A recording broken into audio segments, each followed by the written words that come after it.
The proximity alarms did not scream. They whispered. This was the very first thing that felt fundamentally wrong to the alien commander. Val Soreth stood perfectly still on the massive command deck of his flagship, the Sovereign Patience. He looked down through the thick reinforced glass at the blue and white planet slowly turning in the dark. Earth. It looked completely ordinary from this high up, just another wet rock spinning lazily in the quiet edge of an unfashionable spiral arm. Val Soreth had successfully absorbed 11 different civilizations before this one. He had stood on this exact observation deck and watched 11 different worlds realize their absolute terrifying insignificance. He knew exactly how first contact scenarios were supposed to go down. They always followed a rigid, highly predictable script. The massive Conclave fleet would abruptly drop out of fold space, causing a massive gravitational ripple that shattered primitive orbital satellites. The young, fragile species below would panic almost immediately. They would scramble their primitive atmospheric fighter jets, burning jet fuel in a useless display of speed. They would point every single kinetic weapon and crude nuclear warhead they had at the sky in a desperate, useless display of bravado. Then they would rapidly broadcast confused, chaotic signals on a dozen different radio frequencies. Half of those signals would be terrified politicians begging for mercy and offering immediate surrender. The other half would be stubborn military leaders making empty, violent threats they could never possibly back up. And it was always a chaotic, noisy mess of absolute fear. It was the distinct sound of a species realizing it was no longer alone and no longer in charge of its own destiny. But down there on Earth, humanity was completely, silently waiting. There was absolutely no panic in the streets. There were no scrambled fighter jets rushing into the upper atmosphere to meet them. There were no desperate radio broadcasts echoing through the communication channels begging for a parley. 43 massive, heavily armored alien warships held their position right above the human atmosphere. These were advanced ships capable of wiping out their largest sprawling cities in a single coordinated heartbeat. The Sovereign Patience alone carried enough raw firepower to boil a planetary ocean and crack a tectonic plate. And yet the humans were just going about their Tuesday morning as if the sky above them was completely empty. Subways were still running perfectly on schedule. Massive cargo ships were still crossing their vast deep oceans. Daily commuters were still drinking their morning coffee and complaining about the weather. Val Soreth did not like this unnatural silence. It felt incredibly heavy. It felt exactly like a held breath right before a terrible plunge. He had been on countless deep space missions for the Conclave Empire. He had personally seen the horrific aftermath of brutal interstellar wars where entire green continents were turned to smoking glass and radioactive ash. And he had walked alone through the cold, rusted halls of abandoned generation ships, drifting endlessly in the dead zones of the galaxy where previous arrogant empires had met their violent end. He knew what a terrified, doomed species looked like. He knew what a dead, burning world looked like. But Earth was very much alive and well. It was simply waiting. It was behaving with the calm, absolute discipline of an apex predator, patiently watching a dry leaf fall to the forest floor. His senior assistant Liz walked over and handed him a sleek illuminated data pad. Her face was perfectly neutral as always, but her eyes held a trace of deep, confusing anxiety that she could not hide. The human delegation was finally on its way up to the fleet. They were not sending a massive defensive fleet to meet the aliens in high orbit. But they were not sending terrified diplomats surrounded by heavily armed military escorts in a show of force. They were sending a single, completely unarmed transport shuttle. Just 7 vulnerable people in a tiny metal box. Val Soreth reviewed the deep space scan data again, frowning at the glowing numbers. The outer edges of the human solar system out beyond the massive freezing ice giants were filled with strange ghost readings. The advanced sensors had automatically flagged them as background cosmic radiation or simple ice dust trapped in a gravitational eddy. But Val Soreth had seen AI anomalies before in his long career. He had seen highly advanced systems glitch and lie when confronted with something they could not mathematically understand. These readings felt deliberate and constructed. They felt exactly like a thick, heavy velvet curtain hiding something massive in the dark. I often wonder how you would react in this exact terrifying moment. If a massive hostile alien armada suddenly blotted out the sun above your hometown, would you panic and hide in your basement, or would you just stand there in the street and look up at the shadows? Let me know what your very first move would be in the comments below. And if you love tense atmospheric space mysteries, drop a quick like on this video. It really helps the channel grow and tells me to make more epic stories exactly like this. The small human shuttle gently docked at the flagship. It looked like a fragile child's toy resting next to the monstrous jagged bulk of the Sovereign Patience. The receiving bay of the alien vessel was a carefully designed masterpiece of psychological warfare. The ceiling soared 30 meters high into deep artificial suffocating shadows. The floors were made of polished black glass that reflected everything perfectly, creating a dizzying illusion of standing directly over a bottomless, terrifying void. The harsh lighting was positioned specifically to cast long, intimidating shadows toward the docking port.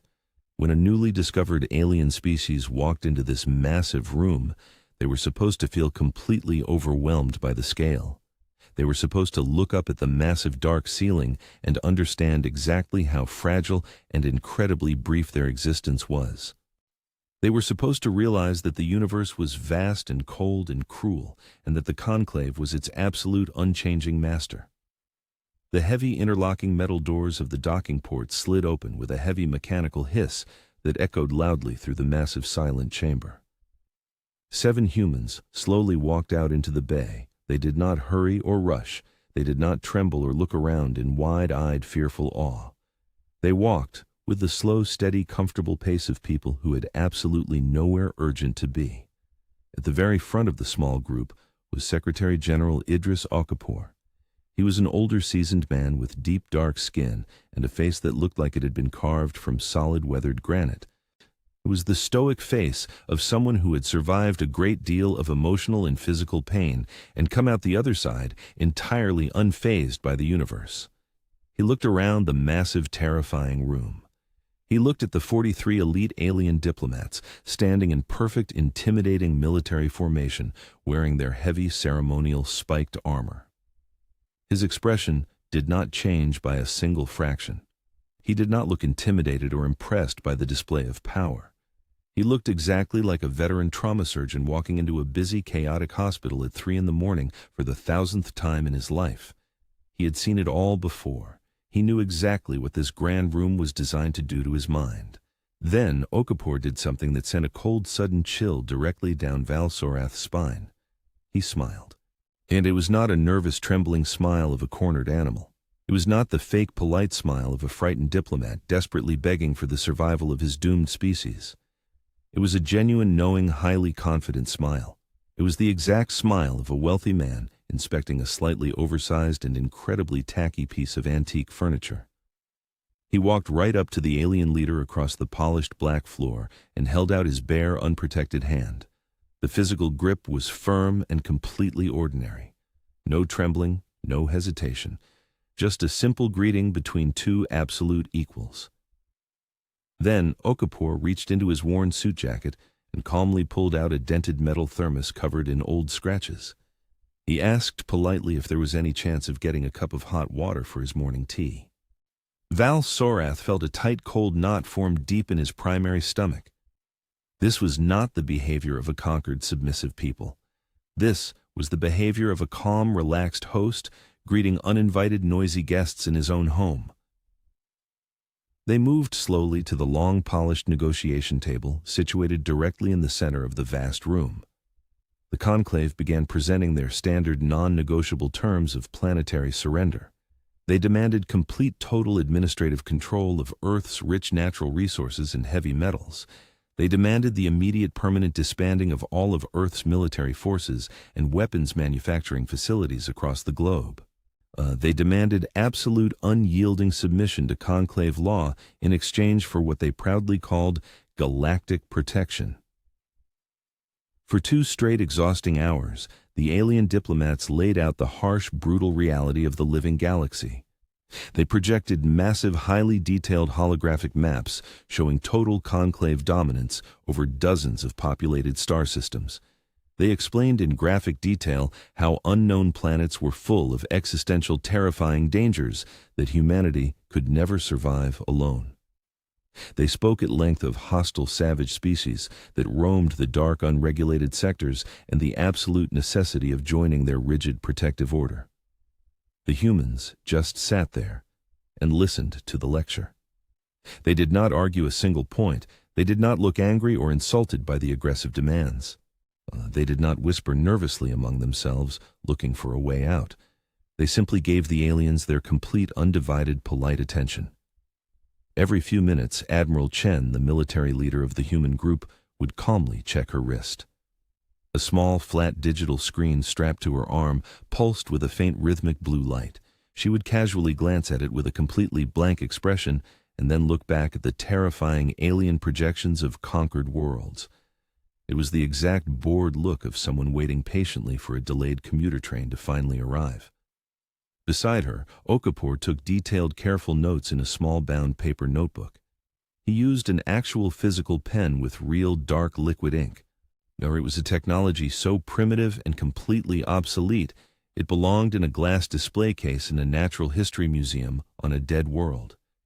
Yet, he wielded it with quiet, absolute authority. The soft, rhythmic scratching of his pen against the paper was the only sound coming from the human side of the massive table. It was a highly maddening sound to the aliens. It was the sound of someone who was not paying attention to a deadly threat, but rather calmly taking inventory of it. What do you honestly think was flashing on that tiny wrist screen every few minutes? Why would a fragile species that still used pressed plant matter and liquid ink remain so completely unafraid of a star-spanning empire with weapons that could crack continents in half? If you are enjoying the mounting suspense, hit subscribe right now so you do not miss the massive twist coming up in the next few paragraphs. When the grand, terrifying alien presentation finally ended, the room fell dead silent. The alien diplomats waited expectantly for the inevitable tears. They waited for the desperate, pathetic pleas for slightly better terms and conditions. It always happened at this exact, precise moment. Every single species they had ever encountered broke down when they realized the true, overwhelming scale of the Conclave Empire. But Okafor simply clicked his primitive pen. The sharp, metallic click echoed loudly in the silent, cavernous room. He looked up calmly, adjusting his posture. He said the presentation was very thorough and very well rehearsed for their benefit. He complimented their beautifully rendered holographic displays. But he casually noted that humanity had a few minor legal points to discuss before moving forward with any official signatures. He opened his worn notebook to a specific page filled with tiny, dense, organized handwriting. He began to dissect the ancient alien legal code with terrifying clinical precision. He did not argue with raw emotion or primal fear. He argued with cold, hard historical facts and highly precise logic. He calmly pushed back on the defined borders of human space, extending them outward. He pointed out ancient legal loopholes that the alien lawyers themselves had not noticed in centuries of active practice. Then he was effortlessly running circles around a 400-year-old galactic empire, using nothing but a cheap ballpoint pen and a calm, steady voice. Then he casually mentioned something called the Earth Defense Fleet. He spoke of it not as a dream or an underfunded future project, but as an active, massive present reality. Val Sarath immediately paused the meeting, holding up a heavy armored hand to silence his own lawyers. He asked for immediate clarification. Conclave intelligence had watched Earth in total, absolute secret for 30 long years from the shadows. They had intercepted every single encrypted military transmission. They knew every single intimate thing about the human military structure and its limitations. They knew Earth had exactly 312 basic patrol ships. They were small, fast, but ultimately completely useless against a real heavily armored alien armada with advanced shielding. Val Sarath pointed this exact fact out with a hint of arrogant smugness, leaning far forward across the dark table. He said those tiny, fragile patrol ships did not require special legal borders, because they were simply no threat to anyone in the greater galaxy. Okafor stopped writing mid-sentence. The scratching sound abruptly ceased. He looked up slowly from his notebook. He looked directly into the alien diplomat's eyes, piercing through the bravado. His voice was perfectly level, completely devoid of any boastfulness or hidden anger. He said the patrol ships are not the defense fleet. Then he simply looked down and just continued reading his handwritten notes. He did not explain further. He did not elaborate or try to proudly prove his point with new holograms. He just let the heavy sentence hang heavily in the freezing cold air of the quiet room. The massive room suddenly felt very small and very tight to the alien commander. Val Sorth felt a sudden sharp spike of primal panic in his chest. He realized something was deeply fundamentally wrong with this entire scenario. This was not a negotiation at all. This was a carefully laid, beautifully executed trap, and the Conclave had proudly, confidently walked right into the very middle of it, blindfolded.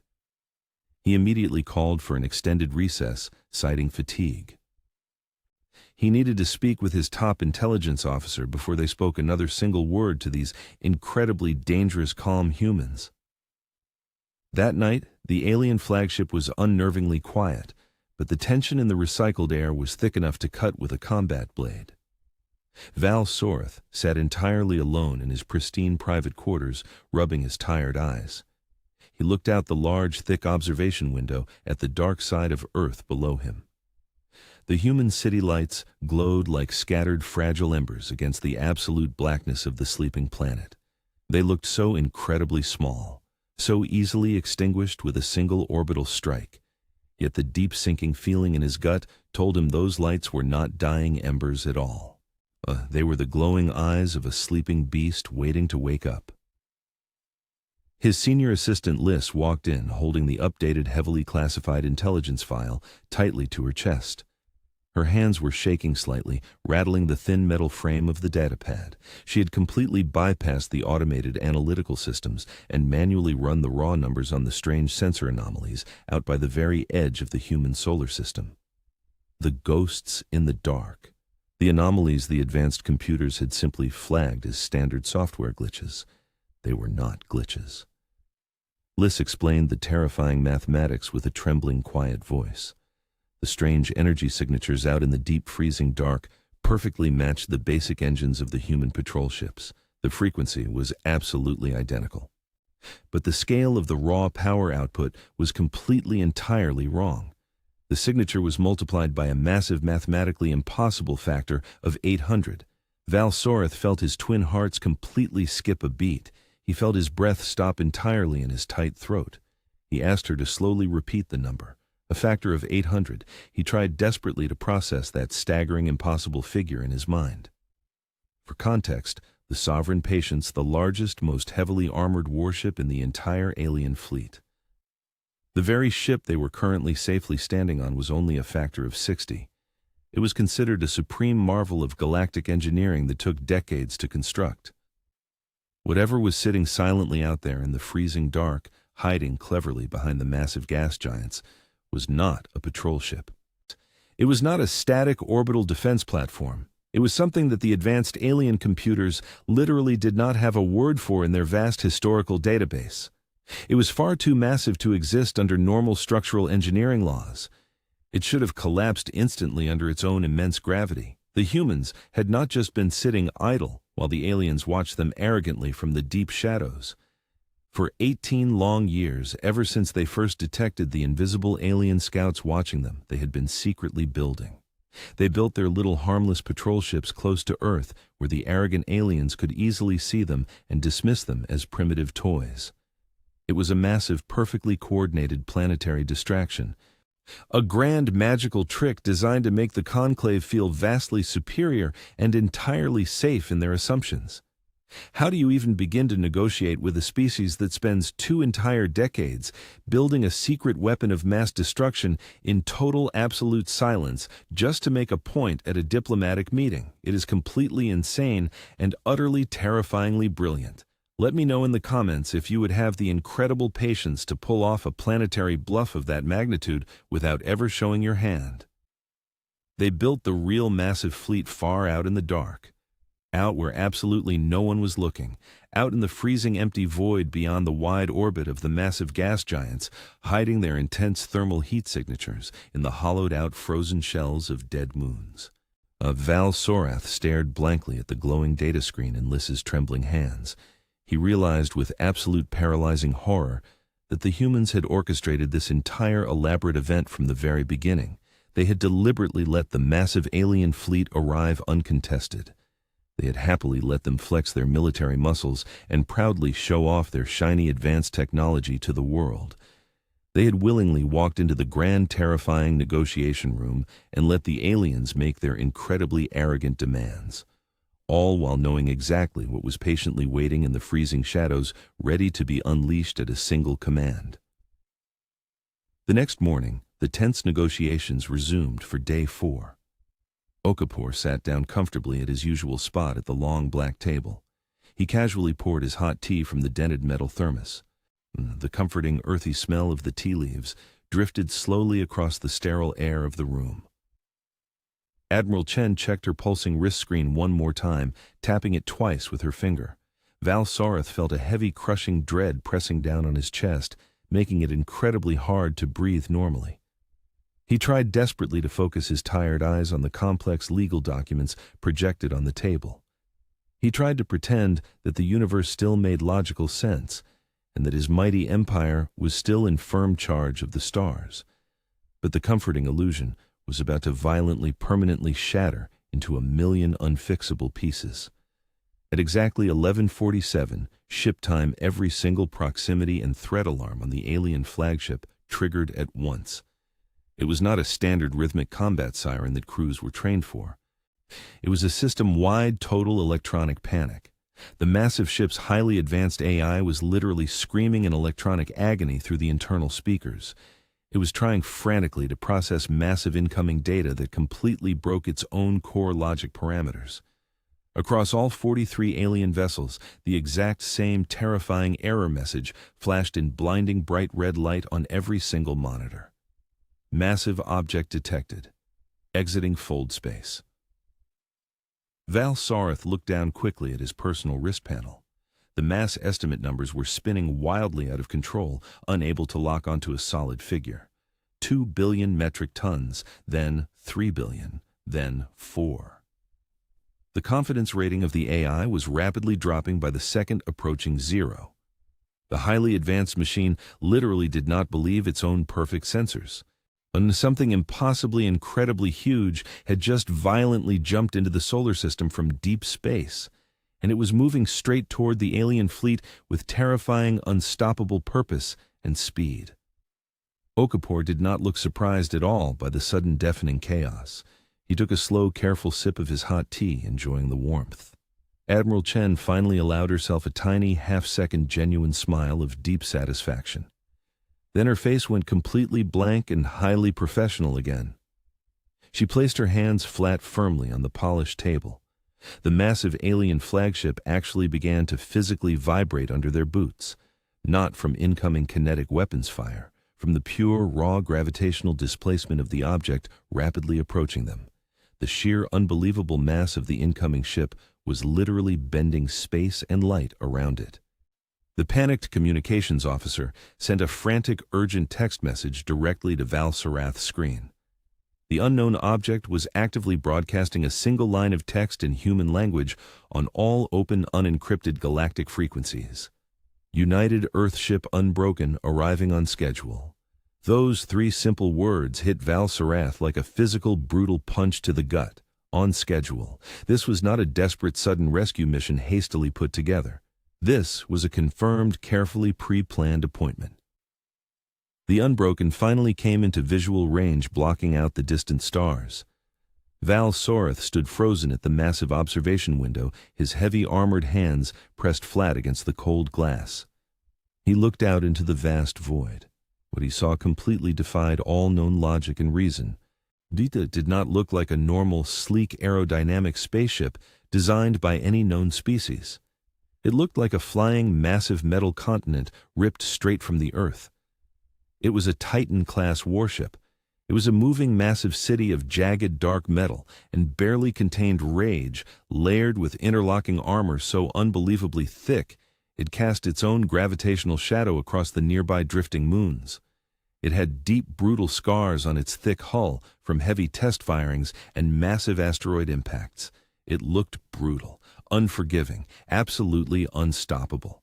It was a monument to human defiance. The point defense laser arrays on the human ship alone were larger than the entire alien flagship, and they were actively, silently tracking the panicked alien fleet, not aggressively locking on to fire their main batteries, just casually watching them, lazily, fluidly following their panicked, evasive movements, like a massive, confident apex predator casually observing a harmless, tiny insect crawling helplessly on a dry leaf. The alien fleet could have glassed the surface of Earth if they wanted to yesterday, but this single monstrous human ship could erase the entire alien fleet from existence in a heartbeat before a single defensive shot was ever fired. The fragile balance of power in the room did not just shift to the other side, it evaporated entirely into the cold, dead vacuum of space, leaving nothing but the terrifying reality of human engineering behind. If you love seeing humanity show its true hidden strength and completely turning the tables on arrogant, overly confident alien invaders, hit that like button right now. Well, it tells the algorithm you want more epic deep space sci-fi stories exactly like this one on the channel. Val Soreth turned slowly back to the negotiation table, walking like a man in a dream. His pristine, flawless diplomatic composure was completely, permanently gone. He asked Okafor why. His voice trembled slightly, betraying his deep fear. Why build something so ridiculously, dangerously massive? Why drain your entire planet's vital resources to hide it in the dark for nearly 2 long decades? Why patiently let the aliens falsely believe they were in absolute charge of the situation for so long when you held a literal titan in your back pocket all along? Okafor quietly, calmly closed his paper notebook. He slowly, purposefully capped his primitive liquid ink pen, placing it on the table. He looked up at the terrified alien diplomat. His voice was completely calm and lacked any hint of arrogant malice or cheap triumph. He carefully explained that humanity had spent 10,000 bloody years waging total absolute war against themselves. They had brutally burned their own beautiful cities to radioactive ashes over and over again. They had poisoned their own breathable air and forcefully split the atom just to find new, horrifying, efficient ways to kill each other over invisible lines drawn on paper maps. They knew the terrible, intricate mechanics of violence far better than any other civilized species in the stars. They did not eventually unite out of a sudden noble desire for galactic peace. They united out of pure, desperate, raw survival. When they saw the invisible alien scouts quietly watching them from the shadows years ago, they made a collective final planetary decision. They decided they would only have this first contact conversation exactly once, and they would make absolutely incredibly sure they were not the junior submissive partner in the room when it finally happened. They built a monster to ensure peace. The Conclave had arrogantly come to Earth expecting to easily, effortlessly absorb a weak, divided, primitive planet full of easy resources. Instead, they found a terrifying, deeply hardened species that had mastered absolute destruction and turned it into a massive industrial art form. The tone of the negotiation changed immediately and permanently. The harsh, unreasonable alien demands were quickly erased from the holographic screens without another single word spoken by the lawyers. Okafor reached into his worn suit jacket and calmly handed over a single sheet of pressed paper. It was a brand new partnership agreement written entirely on human terms: equal standing in the Galactic Senate, mutual defense against outside threats, total, absolute, unyielding sovereignty for Earth and all her future colonies forever. Val Soreth took his liquid ink pen from his pocket. His hand was shaking violently, but he forced it still through sheer willpower. He signed the fragile piece of paper without a single word of protest or legal complaint. You simply do not argue with a species that casually brings a Titan-class warship to a diplomatic morning tea party. The humans neatly, efficiently packed up their things into their briefcases. They thanked the deeply shaken, pale alien diplomats politely for their hospitality and the hot water for the tea. They walked calmly back to their small, unarmed shuttle, waiting in the massive bay. They left the massive, terrifying receiving bay exactly as if they were leaving a casual, mundane afternoon office meeting. The shuttle gracefully detached and headed back down to the safety of Earth's blue atmosphere. High above, in the freezing cold dark, the massive Unbroken waited silently, ensuring their completely safe passage home. Once the shuttle was completely safe in the thick atmosphere, the massive Titan slowly, ponderously turned its bulk. But it did not rush or flee. It smoothly, proudly reoriented itself toward the deep dark of the outer solar system where it belonged. Then, in a blinding, massive flash of impossible blue energy, it violently jumped back into fold space, leaving a massive turbulent gravitational wake that violently rocked the alien fleet, tossing their massive ships like cheap plastic toys in a bathtub, leaving them completely alone and humbled in the silent void. Val Soreth sat in his quiet, empty quarters for a very long time, staring out the window. The universe outside his window looked exactly the same as it had yesterday. The stars had not moved from their ancient positions, but absolutely everything else had changed forever. He slowly opened his official secure diplomatic log terminal. He completely bypassed the complex bureaucratic forms and the detailed, insulting planetary assessments he normally filled out with immense pride. He simply typed 3 short definitive sentences into the permanent galactic record for the High Council to read. Threat classification totally inapplicable. Recommend all prior intelligence be actively archived under the heading, "What we were wrong about." Humanity was not out there to peacefully, quietly join the galaxy. They were out there to lead it.